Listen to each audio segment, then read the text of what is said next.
morning, children. How are you? How did you spend your holidays? I hope all were enjoying at your home. Did you get bored? No. You spend time with your parents. You got a lot of time to play, isn't it? Yeah, so once again, I'm coming back to you after a long period of time. Now I'm here to teach you English. Yesterday you go to your science class and mathematics. Today let us attend English class. So let us start. Okay, children, you have to open your textbook. Please open the textbook index page, that is content page. Okay, let us see what is there in your textbook. See the contents. So here you have totally 10 prose chapters and even poems. Related to each chapter there are poems. And in addition to that, this year you have supplementary reading, that is for 3 chapters.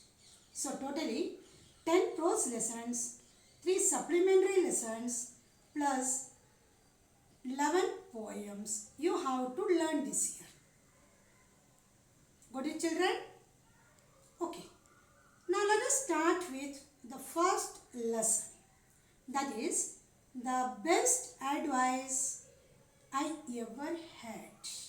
That's the lesson name. So let us go to the lesson. So it's unit 1, prose, the best advice I ever had, written by Mrs. Vijayalakshmi Pundit. Children, you are familiar with the name Pundit, isn't it? Yeah, we know Pundit Jawaharlal Nehru. Who was he? He was the first Prime Minister of India. Now let us see who is this Mrs. Vijayalakshmi Pundit. For that, you should refer the content in your textbook, that is on page number 16. Open to page number 16. You can see there about the author. Have you opened? Yeah. I'll just go through that. Even you have to read it. Mrs. Vijayalakshmi Pundit was an Indian diplomat, politician and a sister of India's first Prime Minister Jawaharlal Nehru. She was active in the Indian freedom movement. She was greatly influenced by Gandhiji, father of our nation. After India's independence, she became India's ambassador to the Soviet Union. She became the first woman president of the United Nations General Assembly. I think you didn't get the continuation when I read. I'll tell you, just underline these sentences which are required for you while you answer the questions. Okay? So, note it down. Underline these sentences. Mrs. Vijayalakshmi Pundit was an Indian diplomat, politician and a sister of India's first Prime Minister Jawaharlal Nehru. She was active in the Indian freedom movement. Did you underline? Yes. Next line, middle, you can see. She was greatly influenced by Gandhiji. Did you see, children? Yeah. Now next paragraph, the third line. After Indian independence. She, then go to the next line, became India's ambassador to the Soviet Union. Got it? Yeah. Again, next third line. She became the first woman president of the United Nations General Assembly. Underlined? So you got an idea who was Vijay Lakshmi Pundit. So she was an active participator in the freedom struggles and the social movements. More than that, she was one of the sisters of the first Prime Minister of India, that is Jawaharlal Nehru. Got it? Okay. Now let us go to the lesson. Come back to the page number 2.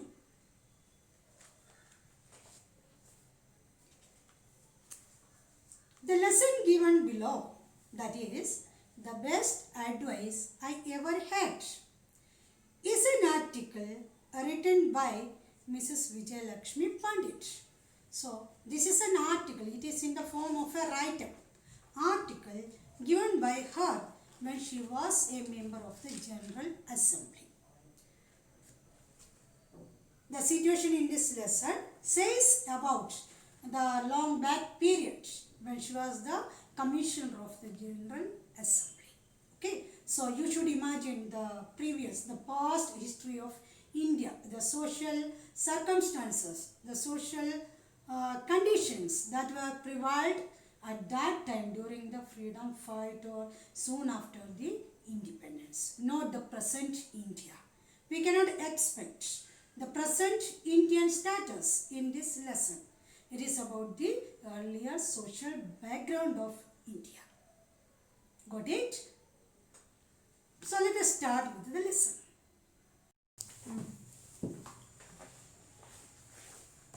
So let us start with, okay. So see the first stanza, first paragraph. The best advice I ever had came from one of the greatest souls the world has ever known, Mahatma Gandhi. On a sunny afternoon a decade ago. So, the first paragraph says about an incident which happened a decade ago. Decade means, a period of 10 years. Underline the word decade and write there a period of 10 years. Over? Yeah. So, the incident what is going to explain here happened soon after the independence. That is, when she explains, narrates this, it was the incident that took place 10 years before that. Got it? Okay. So, the best advice I ever had came from one of the greatest souls. Underline the word souls. Personality. Write down personality. So, what she mean to say is, she got an advice from a great personality. Who was that? That was none other than Mahatma Gandhi, the father of our nation. And she was saying that was the greatest advice that she has received throughout her life. Now kids, we often get advices, from elders. Even we teachers advise you, your parents advise you, and even your friends sometimes advise you. But what we will do, whatever we want, we listen. Others will just take from this ear and will leave from this side. Is it not? Yeah. But what she is saying is, see, she is also such a character. She won't listen to words of others always. But she is saying that whatever advice she received from Gandhiji, that she couldn't refuse. Got it? So, let us see the next paragraph. Most people pass through a period of anguish when their belief in humanity is at a low ebb. I was in such a period. My husband had recently died. My deep sorrow over his loss was followed by the humiliation realization that in the eyes of Indian law, I had no individual existence. Along with other Indian women, I had participated for years with men in the national struggle for freedom, working and suffering side by side with them until it had finally been achieved.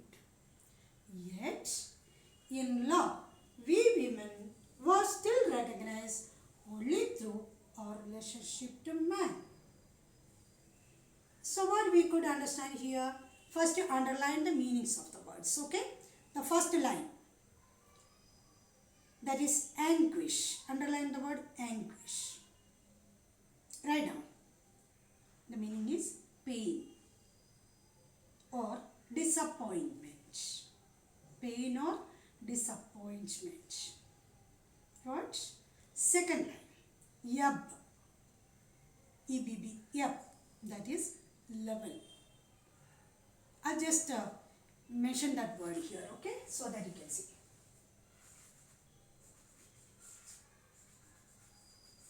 Anguish. That is pain. Yab means level.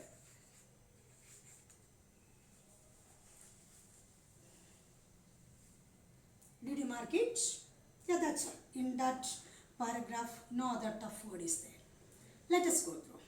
So the second paragraph aims to explain the social conditions prevalent in India at that time.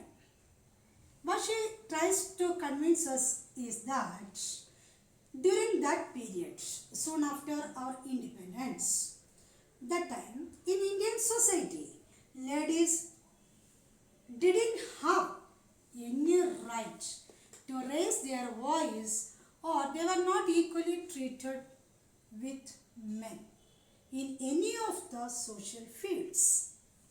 Now the condition is changed. There is equality for men and women in Indian society. Even the ladies are going for work, they are earning for the family along with men, and they equally share the responsibilities, and they never stick on to the kitchen now. But during the period mentioned here, that was not the condition of the society. So what she says is, let us see, most people pass through a period of anguish when their beliefs in humanity is at a low ebb. So each and every person has some beliefs in us about the society, about humanity. But she is telling that each and every one of us will get disappointed when our beliefs are broken. When we see that our beliefs are not at all meet in the society, or others are not trying to meet with that.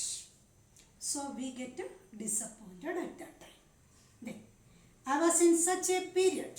So she is saying that she was in such a period. That means she was totally disappointed in the treatment of the society towards her. Let us see what was the reason. My husband had recently died. So what was the condition? Her husband has died.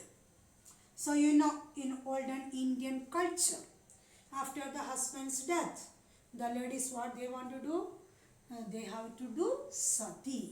That is, they have to jump into the funeral fire of husbands and should die themselves, equal to getting suicide. That was the prevailing situation in Hindu societies at that time. So, but she never did that. So she was ill treated from the society after the death of her husband. My deep sorrow over his loss was followed by the humiliating realization that in the eyes of Indian law, I had no individual existence. So what was her pain? Her pain was that in the Indian law, there is no right for ladies without husbands. So, or after the death of husband, the ladies, they have to stay on to their rooms, or even they didn't have the right to go to the kitchen or the public places to attend any function or anything. They should stay back in their houses without showing the face to others. That was the situation. So she was an activist. She couldn't do that. So all other people criticized her and humiliated her. That was the reason for her pain. Now, along with other Indian women, I had participated 4 years with men in the national struggle for freedom, working and suffering side by side with them until it had finally been achieved. So what she tries to convince us that she is saying that during the freedom struggle, she was participating in the struggle along with other women leaders, side by side, shoulder to shoulder with men in the society. Yet in law, we women were still recognized only through our relationship to men. Even then, she got disappointed because only if men are there, that is, husbands are there, the wives were treated well in the society, or else they were pushed back in the society. Got it, children? Okay. Now let us see the next one. Let us go to the third paragraph. Now, as a widow without a son, I was not entitled to any share of the family property, not were my 2 daughters. I resented this galling position. I was bitter towards those members of my family who supported this antiquated law. So what she is trying to say is, she had 2 daughters but no son. So what happened? Now as a widow without a son, I was not entitled to any share of the family property. Not were my 2 daughters. What she mean to say is, during that time, that period, if the husband has died and if the couple had a son, the son will hire the property, the family property, or else the wife, that is the widow, and her daughters will not have any right on the property of her husband. So the same was her condition in the society. As she had no sons, she didn't get any right on their property. So she was struggling without any property, looking to a blank future. She was struggling a lot. That's why she got disappointed. Then, I resented this galling position. So, underline the word resented. Disagree. The meaning is what? Disagree. Resented.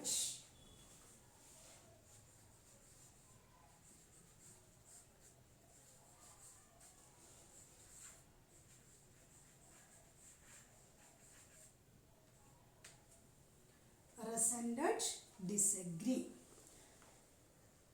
And galling position. Underline that, galling. Annoying.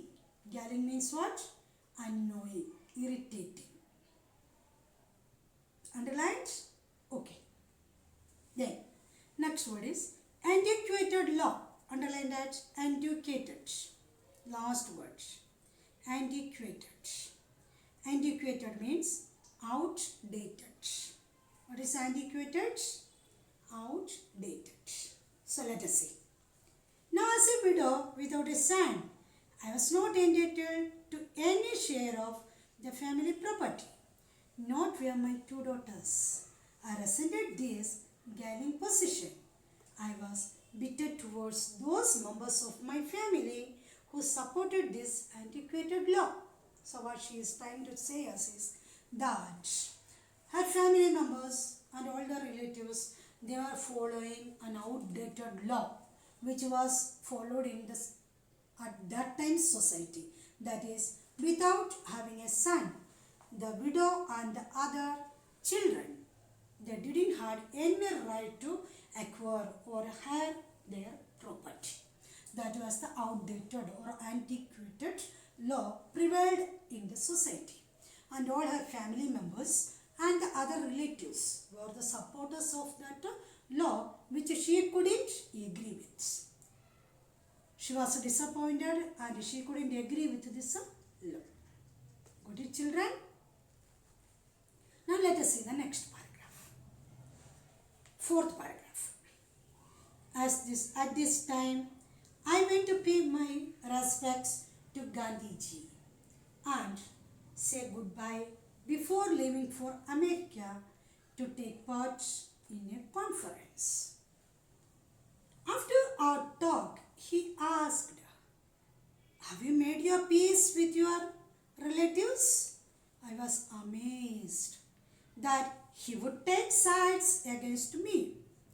"I have not quarrelled with anyone," I replied, "but I refuse to have anything to do with those who take advantage of an outworn law to create a difficult and humiliating situation for me." So let us see what it is. At the time, I went to pay my respects to Gandhiji and say goodbye before leaving for America to take part in a conference. So already we mentioned that she was the Commissioner of General Assembly or Indian Ambassador for the General Assembly. So she used to travel to foreign countries. It was such a situation that she had to leave for America to attend a conference. So before leaving to America, she visited Gandhiji to say goodbye to him, as she had much trust on him, and he was the advisor for her during this period. So when she visited Gandhiji asked a question to her. Let us see what is the question. After our talk, he asked, "Have you made your peace with your relatives?" So what was the question? You are now going to America, but before going, did you make peace with your relatives? That means what? Did you in good terms with your relatives? I was amazed that he would take sides against me. So what I thought, I got surprised by hearing this question. I thought, oh, he may not be liking that I am getting apart from my family members, because she didn't like the family members because they are all following the year-old tradition. So she couldn't adjust with that. So she kept away from other family members, relatives. So that was questioned by Gandhiji now. So first what she thought, oh, Gandhiji may not be liking my behavior. Then, I have not quarrelled with anyone. So, with a pacification, what she told her, no, for that I didn't quarrel with anyone, no. Then why should I make peace with them? Actually, I didn't quarrel with anyone. I replied, but I refuse to have anything to do with those who take advantage of an outworn law to create a difficult and humiliating situation for me. What I was doing, I couldn't agree with others who was blindly following the traditional year-old law which act against me without providing me any of my rights to acquire my wealth. Only that I was talking against, not with my relatives. I didn't have any enmity with my family members or relatives. My enmity was only against the law. Got it, children? Okay. Now next paragraph. Gandhiji looked out of the window for a moment. Then he turned to me and smiled and said, "You will go and say goodbye because courtesy and decency demands this. In India, we still attach importance to these things. So, by hearing this, what Gandhiji replied, let us see. Gandhi looked out of the window for a moment. So, for a moment, he didn't reply anything. He just looked out of the window. Then he started saying. Then he turned to me and smiled and said, you will go and say goodbye because courtesy and decency demand this. I know, I'm sure that you will go to your relatives and will make peace with them because it's a part of our good manners or courtesy. Courtesy, underline the word courtesy, good manners. So what he told us, we are all good manners person.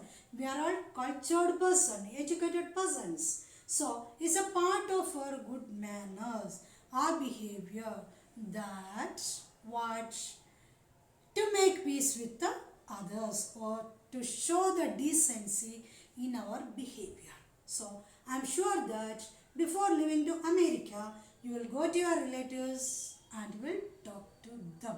I'm sure in that. So that was the reply of Gandhiji.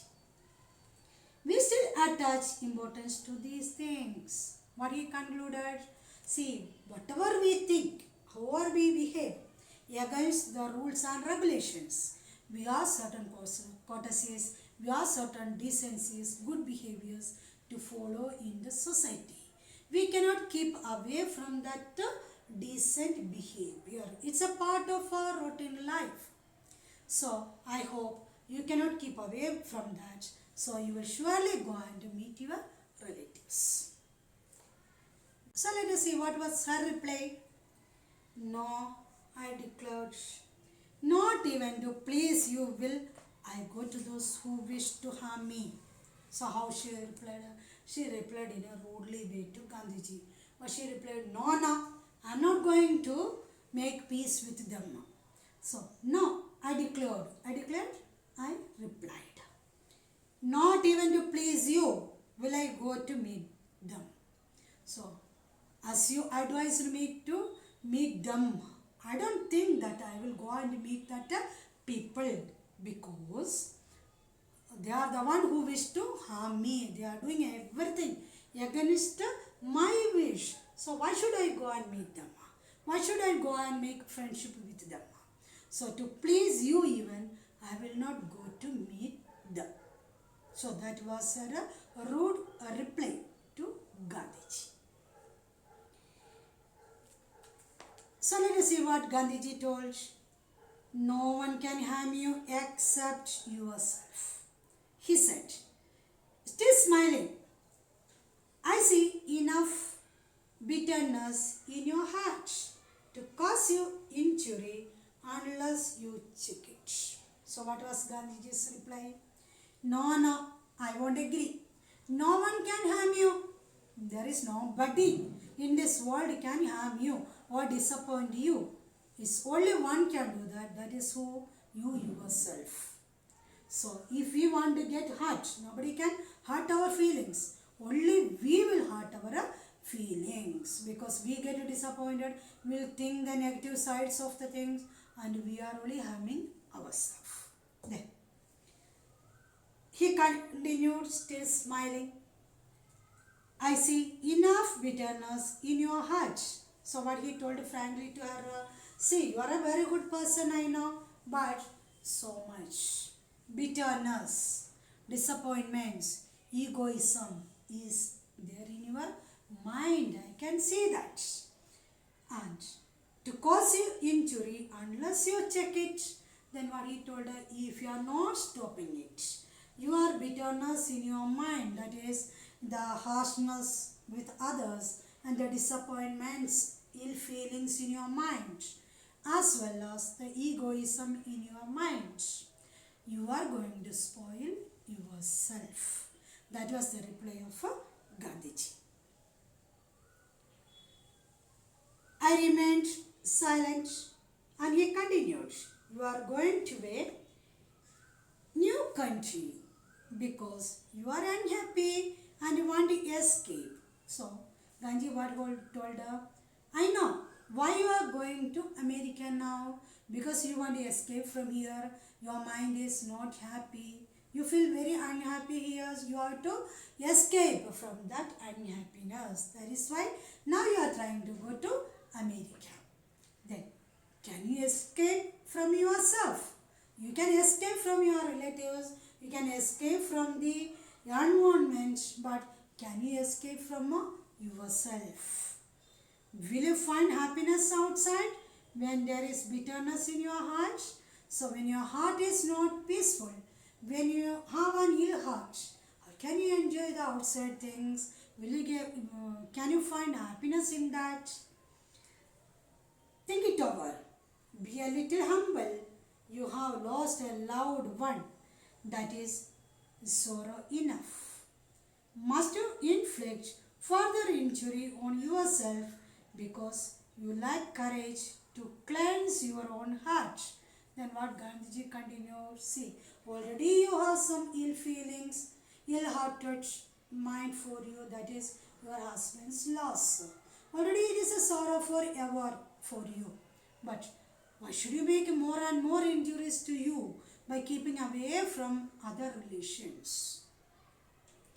And because you lack courage to cleanse your own heart, now if you are not steady, you couldn't get rid of your worries about your husbands and the social laws. Then how can be happy in America when you go there? So please go and make friendship, that is good relationship with your relatives. So this was the reply of Gandhiji. Understood, children? There is one word, that is the fourth line. Page number 3, fourth line, last word, inflict. Inflict means cause. C-A-U-S-E, cause. I hope you understood, children. This is somewhat old history. So did you understand?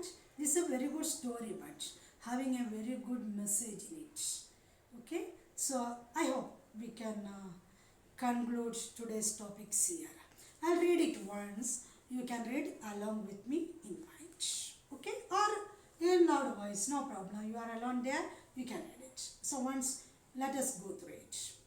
The best advice I ever had came from one of the greatest souls the world has ever known, Mahatma Gandhi.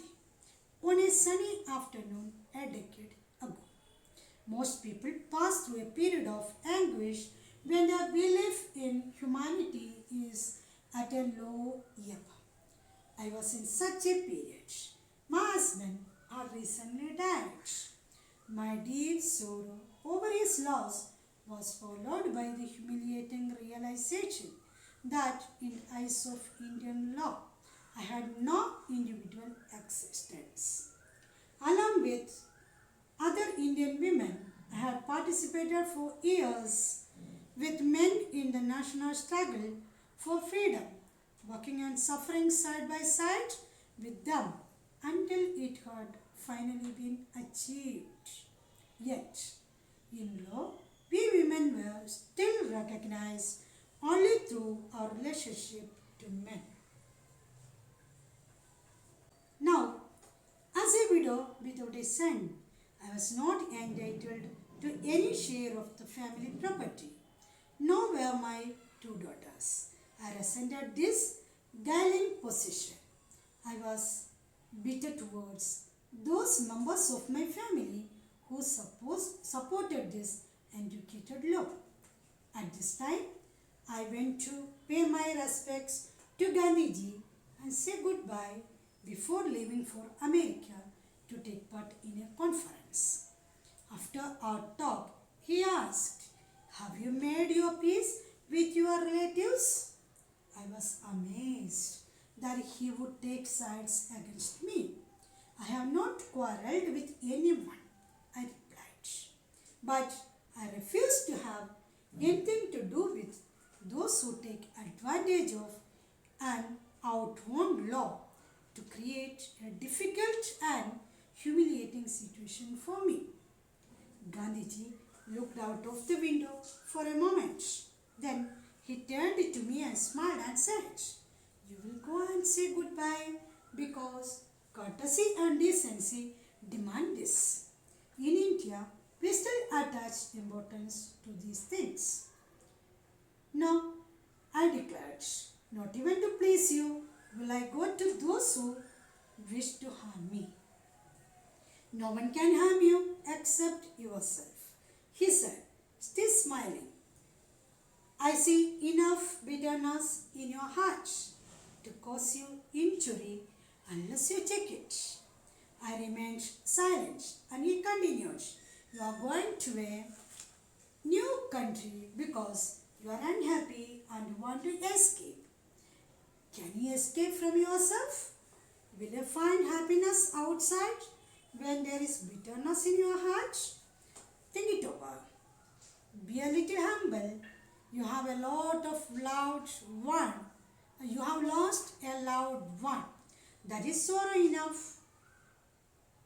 Must you inflict further injury on yourself because you lack courage to cleanse your own heart?"